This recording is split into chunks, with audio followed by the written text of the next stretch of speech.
விலைவாசி உயர்வு, இதனால் மக்கள் பாதிக்கப்பட்டிருக்கிறாங்க. அந்த பாதிப்பிலிருந்து மக்களை மீட்டெடுப்பதற்கு எல்லா குடும்ப அட்டைக்கும் அதில் இருக்கின்ற குடும்ப தலைவிக்கு வங்கியிலே ஒவ்வொரு குடும்ப அட்டைதாரருக்கும் 10,000 ரூபாய் வங்கியிலே செலுத்தப்படும். இப்பொழுது குடும்ப தலைவிக்கு 1000 ரூபாய் கொடுப்பதா அறிவிச்சிருக்கிறாங்க. இது உடனே கொடுக்கல, 28 மாசம் கழிச்சு தான் கொடுத்தாங்க.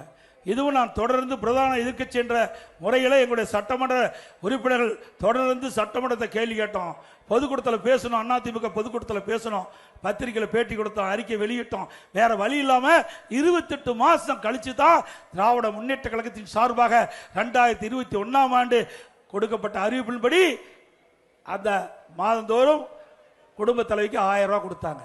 அதுவும் அதிமுக ஆட்சி தான் வாங்கி கொடுத்தது, தானா கொடுக்கல திமுக. அதுவும் அதிமுக வாதாடி போராடி தான் மாதந்தோறும் 1000 ரூபாய் குடும்ப தலை கிடைக்குது.